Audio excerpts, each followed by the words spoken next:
May I come in, sir? Come in. Good morning, sir. Morning. Take your seat, बैठ जाए. Thank you, sir. Sakshi, Yes, sir. आपने graduation किया है political science और sociology लेके. Yes, sir. ये पास course या ऑनर्स है पॉलिटिकल साइंस? सर ग्रेजुएशन किया है. हाँ. रेगुलर हूँ. अच्छा, रेगुलर ग्रेजुएशन, ऑनर्स नहीं किया है? ऑनर्स अभी मैं कर रही हूँ, हिस्ट्री से एमए. हिस्ट्री से एमए कर रही हैं अभी आप? अच्छा. तो आप पॉलिटिकल साइंस का अध्ययन किया, सोशियोलॉजी का अध्ययन किया, अब आप इतिहास पढ़ रही हैं? Yes sir. क्यों? सर जब मैंने ग्रेजुएशन किया तो जो सब्जेक्ट्स कॉलेज में अवेलेबल थे वो ले लिया. ग्रेजुएशन के बाद मैंने सिविल सर्विसेज की प्रिपरेशन स्टार्ट की तो मुझे हिस्ट्री इंटरेस्टिंग लगा और मुझे ऐसा भी लगा कि फर्स्ट पेपर में जीएस फर्स्ट पेपर में 50% कवर हो जाएगा और जो मेरे ग्रेजुएशन के सब्जेक्ट हैं वो सेकंड पेपर में हेल्पफुल हो जाएंगे. अच्छा. यही सब देखते हुए मैंने हिस्ट्री ऑप्ट किया. हिस्ट्री में क्या अच्छा लगता है आपको? इंडियन हिस्ट्री की बात अगर हम करें, कौन सा पीरियड आपको ज़्यादा अच्छा लगता है? सर इंडियन हिस्ट्री में Indian national movement. Indian national movement. Yes sir. ऐसी कौन सी स्टोरी है इंडियन नेशनल मूवमेंट की जो आपको सबसे ज़्यादा इंस्पायर करती है? सर जिस तरह से हमारे देश में पहले उग्रवाद, फिर उदारवाद, फिर गांधी जी ने अंग्रेजों का मुकाबला किया, रणनीति बनाई, गांधी जी की जो रणनीति रही और जिस तरह से पूरे देश ने सहभागिता की, ये सब चीज़ें देख के बहुत ही एनर्जी आती है और अच्छा लगता है पढ़ के. मान लीजिए आप सिविल सर्वेंट हो जाते हैं तो जो भी आपने टेक अवेज है, जो इंस्पायर्ड हो के जो भी आपने सीखा है, समझा है, उसका कैसे उपयोग करेंगी आप अपने जीवन में? सर इंडियन नेशनल मूवमेंट से. हाँ सर इंडियन नेशनल मूवमेंट से मैंने ये सीखा है कि हमारे समाज में विभिन्न धर्मों के लोग हैं और हमें हमेशा सबको साथ लेकर ही चलना होगा. अगर कभी भी हम किसी एक पक्ष में जाते हैं या वोट बैंक राजनीति इन सब के चलते किसी एक धर्म का सपोर्ट करते हैं तो उसके परिणाम गलत आते हैं. इसीलिए हमेशा सोसाइटी के हर वर्ग को साथ लेके चलना होगा. दूसरा मैंने ये सीखा है कि पीपल पार्टिसिपेशन बहुत रिक्वायर्ड है. तो एज अ सिविल सर्वेंट मैं हमेशा जब भी कुछ भी काम करूंगी मैं कोशिश करूंगी कि रोल ऑफ पीपल हमेशा इम्पॉर्टेंट हो, उनका फीडबैक लेती रहूंगी और इसके अकॉर्डिंग अपनी पॉलिसीज में चेंज करती रहूंगी. तीसरा मैंने ये सीखा है कि महिलाओं का रोल बहुत इम्पॉर्टेंट होता है और एज अ सिविल सर्वेंट मैं हमेशा कोशिश करूंगी कि वुमेन इक्वेलिटी हो, वुमेन भी आगे आके अपना रोल पूरा करें. वुमेन इक्वालिटी से आप क्या मीन करती है जब आप कह रही हैं वुमेन इक्वालिटी हो? सर वुमेन इक्वालिटी से मेरा मतलब है कि इकोनॉमिक, पॉलिटिकल, सोशल हर क्षेत्र में उन्हें बराबर का अधिकार मिले, न ज़्यादा न कम. अगर वो किसी चीज़ की योग्यता रखती हैं तो उनको अवसर मिले. ऐसा नहीं कि वो सिर्फ फीमेल हैं इसलिए उन्हें रोक दिया जाए. संविधान ने तो दिया हुआ है इक्वालिटी का राइट. सर कॉन्स्टिट्यूशन ने दिया हुआ है लेकिन हमारा सोशल माइंडसेट पैट्रियार्की बन गया है जिस वजह से काफ़ी उनके लिए सेक्टर्स लिमिटेड कर दिए गए हैं. ये चीज़ नहीं होनी चाहिए. मान लिया जाए आपको डिस्ट्रिक्ट मजिस्ट्रेट बना दिया जाता है, आप यूपी की रहने वाली है ना? Yes sir. यूपी के किसी जिले में आपको डिस्ट्रिक्ट मजिस्ट्रेट बना दिया जाता है. Yes sir. पहली बात आपने की कि आप चाहेंगे कि कम्युनल हार्मोनी बनी रहे. Yes sir. Vote bank politics में हम लोग ना पड़े. और एक ही दिन आपको हिंदू समाज आता है आपके पास, कहता है कि साहब हमें रामनवमी का जुलूस निकालना है. मुस्लिम समाज आता है आपके पास कि साहब हमें आज तजिया निकालना है और एक ही रूट से निकालना है हमें. एज डिस्ट्रिक्ट मजिस्ट्रेट आप क्या करेंगी? सर यहाँ पे दोनों दलों की भावनाओं का सम्मान करना चाहिए क्योंकि दोनों ही अपने अपने धर्म को एक तरह से रिप्रेजेंट करना चाहते हैं. इसके लिए मैं उनके लीडर जो भी होंगे उनसे बात करूंगी कि वो एक ही जगह से निकालना, या तो वो अलग अलग रास्ते चुन लें, बट अगर उनकी जिद है कि एक ही जगह से निकालना है तो टाइम में थोड़ा सा अंतर कर दिया जाए जिससे दोनों सद्भावना से अपना काम कर सकें. अच्छा, आपने अपने हॉबीज में घूमर डांस की जिक्र की है आपने. यस. ये क्या होता है Ghoomar dance? Sir Ghoomar dance एक राजस्थानी फोक डांस है जिसमें कुछ विशेष तरह के सॉन्ग होते हैं जैसे घूमर रमवाने सा, टूटे बाल, इस तरह के सॉन्ग्स पे डांस किया जाता है और इसमें परंपरागत ड्रेस पहनी जाती है, लहंगा, चुन्नी, और ट्रेडिशनल रूप से जब घूमर किया जाता था तो एक ट्रांसपेरेंट घूंघट भी लिया जाता था. ये घूमर की शुरुआत कब हुई थी और क्यों किया जाता था? सर, इसकी शुरुआत भील जनजाति से ही मानी जाती है कि वो अपने समुदाय में खुशी के जब भी अवसर होते थे, जैसे किसी का जन्मदिन होता था या किसी की सालगिरह होती थी, फसल कटाई होती थी, तब घूमर के माध्यम से अपनी खुशी को प्रकट करते थे। और आगे ये राजस्थान में फैल गया। इसके बाद पास के राज्यों जैसे उत्तर प्रदेश, गुजरात में भी काफ़ी अच्छे से किया जाता है। हाल फिलहाल में एक कंट्रोवर्शियल मूवी बनी थी, हिंदी सिनेमा बनी थी, यस सर। जिसमें कि काफ़ी कंट्रोवर्सी हुई। उसमें एक घूमर डांस दिखाया गया था। आप बता सकती हैं कौन सी मूवी थी? सर, पद्मावती। पद्मावती या पद्मावत? पद्मावत। पद्मावत मूवी आपने, उसमें घूमर डांस आपने देखा है? मूवी देखी है आपने? सर, मूवी नहीं देखी है पर डांस देखा है। डांस देखा है आपने? जी सर। किसने गाना गाया है उसमें? सर, श्रेया घोषाल। और सर चलिए कोई बात नहीं। हाँ, सही। आपने आईपीएस चॉइस क्यों नहीं रखा?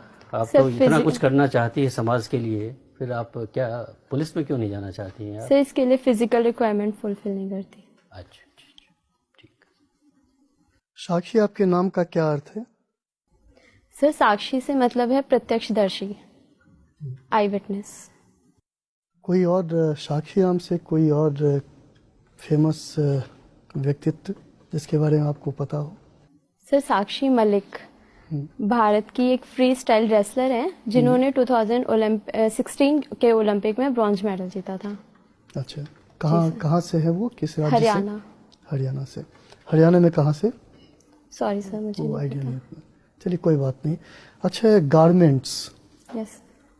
शायद आपका परिवार गारमेंट्स के बिजनेस से, या जैसा मैंने अभी पढ़ा कहीं पे गर गारमेंट्स करके है, ये क्या है गर गारमेंट्स? सर, एक शॉप है हमारी रॉबर्ट्सगंज में। अच्छा, आपकी शॉप है? जी सर। तो गारमेंट के बारे में कुछ बताइए। गारमेंट्स के बारे में? उत्तर प्रदेश में गारमेंट्स के बारे में कुछ बताइए। सर, उत्तर प्रदेश में टेक्सटाइल इंडस्ट्री का हब कानपुर रहा है। इसके अलावा हमारी एक रिटेल शॉप है रॉबर्ट्सगंज में ही, जिसमें शर्ट, पैंट, इस तरह की आइटम्स बेची जाती है। मैनचेस्टर ऑफ इंडिया किसको कहा जाता है? सर, मुंबई। आप श्योर हैं? Yes sir. और Manchester of north India Kanpur. अच्छा, मैनचेस्टर कहाँ है? सर, ये यूरोप में है, मेरे को एग्जैक्ट नहीं पता है। क्यों? जैसे मान लीजिए आपने मुंबई के बारे में ही कहा, मैनचेस्टर ऑफ इंडिया, या कानपुर के बारे में ही कहा, तो क्यों उन्हें कहा जाता है मैनचेस्टर? सर, वहाँ पे ऐतिहासिक रूप से बहुत ज़्यादा टेक्सटाइल इंडस्ट्री का विकास देखा गया। वहाँ के जो लेबर थे वो उसमें स्किल्ड हो गए, जिसकी वजह से वो इंडस्ट्री और ज़्यादा फैलती गई और एक तरह से हब बना हुआ था, इस वजह से कहा जाता है। यद्यपि अब ऐसा नहीं है, अब देश के कई जगहों पे टेक्सटाइल इंडस्ट्री डेवलप्ड हो रही है और कानपुर की टेक्सटाइल इंडस्ट्री की जो टेक्नोलॉजी है वो उतनी अपग्रेड नहीं हो पाई है, इसलिए धीरे धीरे कम होती जा रही है। ड्रेन ऑफ वेल्थ सुना है आपने? यस। किनका सिद्धांत है ये, बताइए कुछ। दादा भाई नौरोजी जी ने सिद्धांत दिया था। इंग्लैंड डेब्ट टू इंडिया ऐसी एक पुस्तक लिखी थी, उसमें ड्रेन वेल्थ फ्रॉम इंडिया कहा था। उनका कहना था कि जो अंग्रेज हैं भारत में भू राजस्व, लगान इत्यादि के माध्यम से हमारी संपत्ति को विदेश लेके जा रहे हैं और इसका परिणाम ये हुआ है कि देश में पर कैपिटा इनकम केवल 20 रुपए रह गई है। इसको उन्होंने ड्रेन ऑफ वेल्थ कहा था। अच्छा, कोई मुझे ध्यान आ रहा है डैनियल डिफो की। डैनियल डिफो नाम सुना है आपने? Sorry sir. Robinson Crusoe? नहीं सर। सुना है ना? नहीं सुना है। रॉबिन्सन क्रूसो का भी नहीं सुना है? अच्छा, चलिए कोई बात नहीं है। अब मुझे एक आपने कहीं वेस्ट मटेरियल के बारे में कुछ लिखा हुआ है। Yes sir. ठीक है ना, तो क्या है ये? सर, ये मेरी इंटरेस्ट है। मैं स्कूल टाइम से ही हमारे स्कूल में प्रोजेक्ट्स दिए जाते थे कि पेन स्टैंड बनाना है या फिर घर से जो भी वेस्ट मिलता है उससे कोई शोपीस बनाना है। तो ये मुझे बहुत ही अच्छा लगता था बनाना। घर में भी मैंने अक्सर देखा था मम्मी को कि वो बची हुई उनसे एक अच्छा स्वेटर बना देती थी। तो ये मेरे को एक हॉबी की तरह डेवलप्ड हो गया और मैं जब भी मुझे कोई नया सामान चाहिए होता है, मुझे लगता है कि मेरे पास कोई वेस्ट सामान पड़ा हुआ है जिसका यूज करके मैं बना सकती हूँ। अच्छा, वेस्ट मटेरियल के डिस्पोजल के लिए अलग अलग मतलब ढंग से किया जाता है डिस्पोजल, कुछ पता है उसके बारे में? कैसे डिस्पोजल किया जाता है? जी सर, इसके कई तरीके हैं। जैसे एक लैंडफिल करते हैं, जमीन में दबा देते हैं।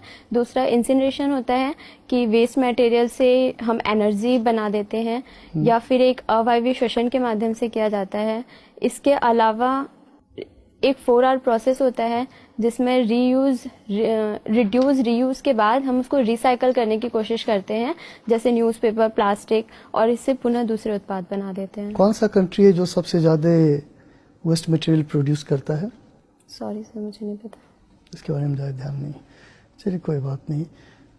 एक और सवाल का मुझे जवाब दीजिए।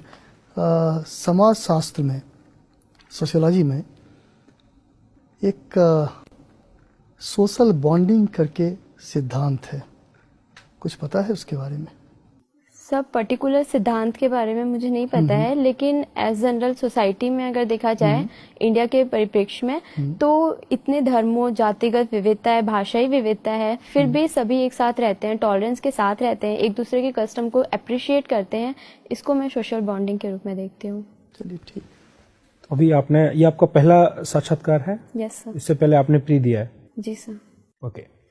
अच्छा, जो अभी सर ने सवाल पूछा हो जिसका मैं वहीं से शुरू करता हूँ। आपने कहा सभी लोग बड़े सहिष्णुता से रहते हैं। मैं तो सहमत नहीं हूँ इस विचारधारा से। आए दिन दंगे होते हैं, छोटे छोटे सामाजिक तनाव के ऊपर लोग उत्तेजित हो जाते हैं। और सर ने भी एक सवाल इससे मिलता जुलता पूछा था कि दो अलग अलग समुदाय के लोग जुलूस निकालना चाहते हैं, एक ही समय पर निकालना चाहते हैं। आपने कहा कि हम उन्हें अलग टाइम दे देंगे, लेकिन ये लड़ाई तो उसी बात की है, साथ साथ निकालेंगे। तो कैसे आप उसको हैंडल करेंगे, ये बताइए। मैं आया हूं, मेरे साथ एक और लोग आए हैं, और मेरा टाइम तो वही है, मैं तो नहीं बदलने वाला। बताइए। और आप उनको कहेंगे कि नहीं, सब लोग प्यार से रहिए, तो कहने वाली बात है। मैं तो नहीं मानता कि लोग प्यार से रहते हैं। तो कैसे हैंडल करेंगे आप इस सिचुएशन? सर, अगर वहाँ की मैं डिस्ट्रिक्ट मैनेजर हूँ तो मेरे पास अथॉरिटी है कि मैं उन दोनों को मना भी कर सकती हूँ जुलूस निकालने के लिए। तो यहाँ पे मैं उन्हें पहले एक प्रपोजल दूंगी कि आप लोग इस टाइम पे निकाल लीजिए, जिससे लॉ एंड ऑर्डर मेंटेन रहे। बट अगर वो नहीं एग्री करते हैं तो मैं उन्हें मना भी कर सकती हूँ कि आप दोनों को ही फिर परमिशन नहीं दी जाएगी जुलूस निकालने की। जब आप दोनों लोगों को मना करेंगी तो उसमें से एक जो उसका आयोजक है, वो वहां के जो विधायक है, उनका भाई है, वो उस कमेटी का चेयरमैन है, और वो बहुत प्रभावशाली है।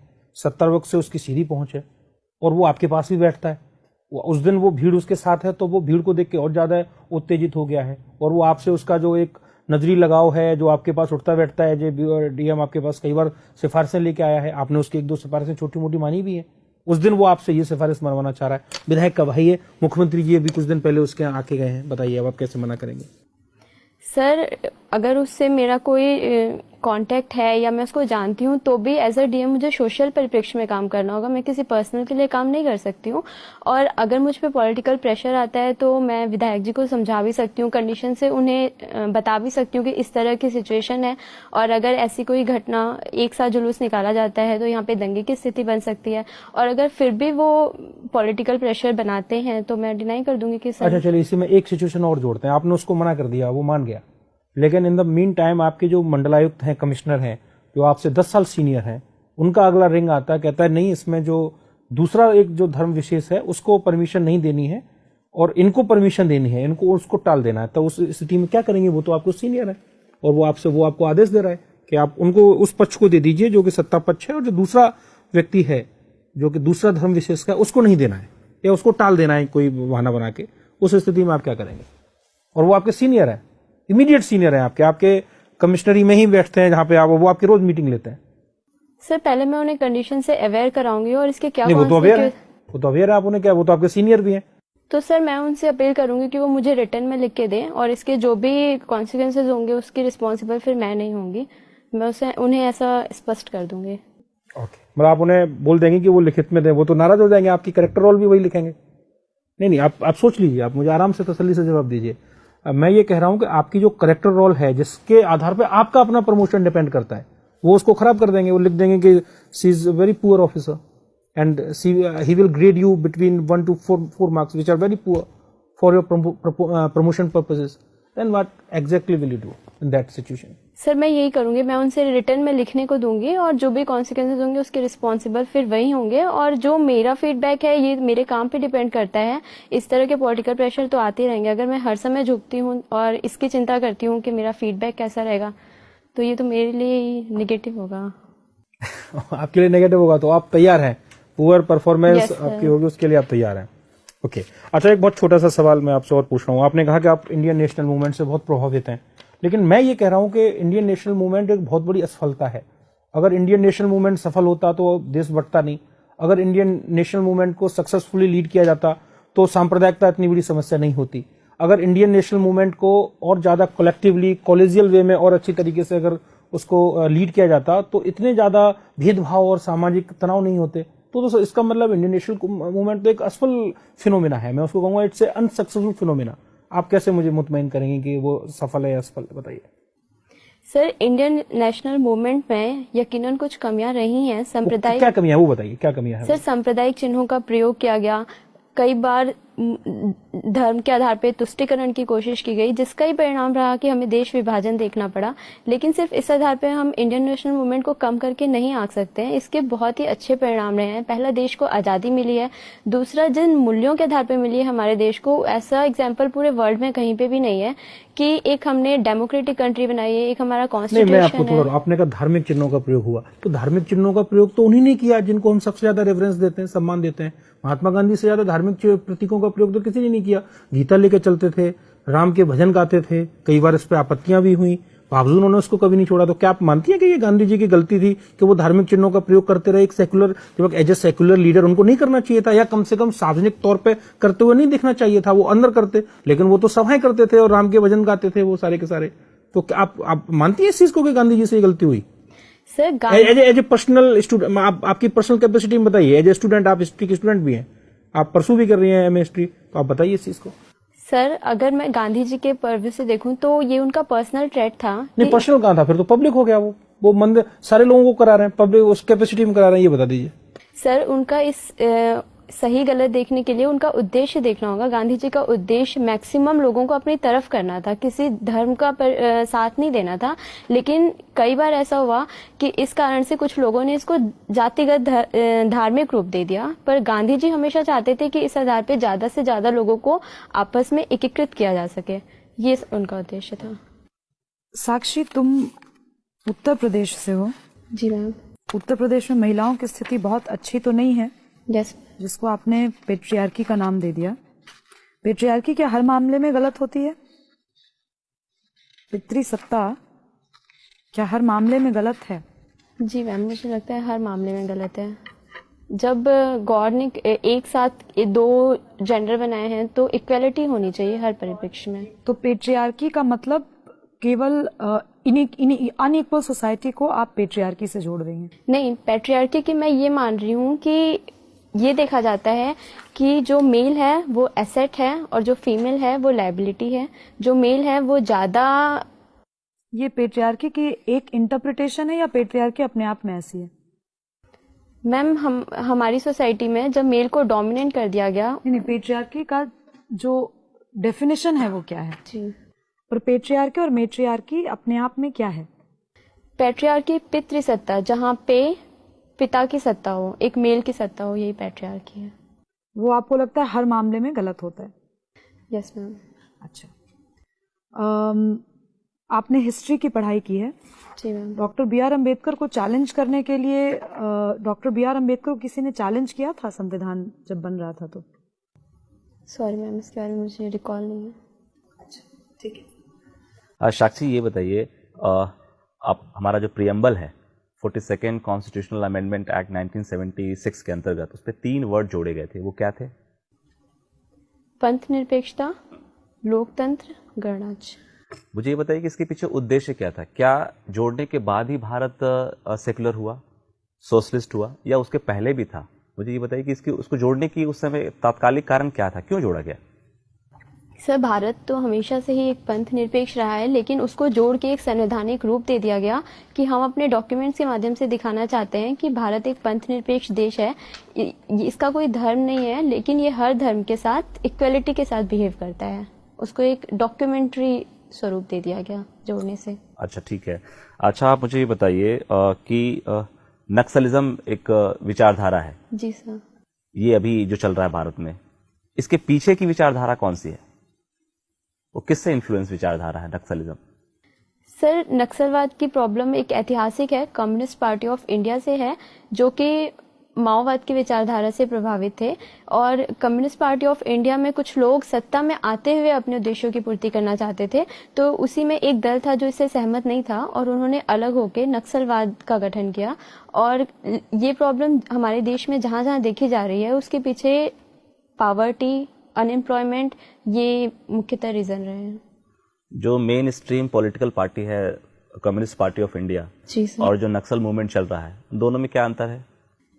Sir, communist party of India एक वैधानिक रूप से अपने उद्देश्यों की मांग करती है, पूर्ति करती है, लेकिन नक्सलवाद हिंसा का सहारा लेता है और एक नॉन स्टेट एक्टर है। दोनों के पीछे की जो एक विचारधारा है वो एक ही है, कॉमन है, आप कह रही हैं, लेकिन एक लोकतांत्रिक तरीके से है, एक गैर लोकतांत्रिक तरीके से। जी सर। ठीक है, मेरा अंतिम प्रश्न आपसे है, बेटी बचाओ बेटी पढ़ाओ अभियान के बारे में सुना होगा आपने। यस। इसका एक मेन फोकस है कि जो पीएनडीटी एक्ट है हमारा, उसके प्रोविजंस को इफेक्टिवली इम्प्लीमेंट करना। इसके बावजूद जिन डिस्ट्रिक्ट्स में इनको चलाया गया है, जो एक रिपोर्ट है, इंडिपेंडेंट रिपोर्ट है, अभी सेक्स रेशियो अभी भी वहां स्क्यूड है, कुछ भी क्वालिटेटिव चेंजेस नहीं आया। तो क्या, किस तरह की चुनौतियां हैं, क्यों ऐसा, क्यों? जैसे एक हमने टारगेट सेट किया और उस टारगेट तक पहुंचने के लिए एक प्रोसीजर डिफाइन किया, फिर भी हम वहां तक पहुंच नहीं पा रहे हैं उस लिमिटेड टाइम लाइन को ध्यान में रखते हुए, क्या कारण है? सर, इसका कई परिप्रेक्ष्य में आंसर देना चाहूंगी। पहले जो पीसीपी एनडीटी एक्ट है वो सही तरीके से इम्प्लीमेंट नहीं हो पा रहा है, उसमें जितनी रिक्वायरमेंट स्टाफ और फंड की फैसिलिटीज है वो नहीं दी गई है, जिसकी वजह से आज भी हर जगह पे देखा जाए अगर किसी को एबॉर्शन कराना है तो वो कुछ पैसे दे के करा लेता है। दूसरी बात ये है कि हमारी सोसाइटी का जो माइंडसेट बना हुआ है कि लड़की एक लाइबिलिटी है और अगर इसका जन्म होता है तो हमें डावरी कलेक्ट करनी पड़ेगी, इसकी सेफ्टी की प्रॉब्लम होगी, तो वो लड़कियों को जन्म नहीं देना चाहते हैं। और एक और मुझे रीजन दिखता है कि आजकल संपन्न परिवारों में एक बच्चे या 2 बच्चे की पॉलिसी देखी गई है। अगर उन्हें पहला लड़का हो जाता है तो फिर वो आगे बच्चे नहीं पैदा करते हैं, जिसकी वजह से भी सेक्स रेशियो पे फर्क दिखता है। साक्षी, आप गारमेंट बिजनेस से आपका परिवार जुड़ा हुआ है। जी सर। आजकल इंडिया साइज की चर्चा बहुत हो रही है, ये क्या है इंडिया साइज? सर, हमारे देश में गारमेंट इंडस्ट्री हमेशा से ही हथकरघा उद्योग बहुत ही उन्नति पे रहा, लेकिन कभी भी इसकी ब्रांडिंग नहीं की गई। हमारे जितने भी मटेरियल्स होते हैं इनके अपने साइज नहीं डिसाइड किए गए। जैसे हम विदेशी ब्रांड देखते हैं उनमें पर्टिकुलर साइज डिसाइडेड होता है, जिससे विदेश में कहीं भी किसी को खरीदना होता है तो उसको साइज के आधार पर कोई कंफ्यूजन नहीं होती है। भारत के परिप्रेक्ष्य में भी ऐसा करने की कोशिश की जा रही है ताकि हम एक वास्ट मार्केट को कवर कर सकें। किस तरह से कोशिश हो रही है? सर, इसमें इंडिया साइज बनाया जाएगा कि हम अपने मानकों के आधार पे 30, 32 जो भी साइज है उनको डिफाइन करेंगे और उसको एज अ डॉक्यूमेंट्री प्रेजेंट करेंगे ताकि जो परचेस कर रहे हैं उन्हें आसानी हो। ऑनलाइन भी परचेस कर रहे हैं तो उन्हें आसानी हो। किन्हीं 3 देशों का नाम बताएं जहां ऑलरेडी स्टैंडर्डाइज हो चुका है। सॉरी सर, मुझे नहीं पता। बहुत बहुत धन्यवाद।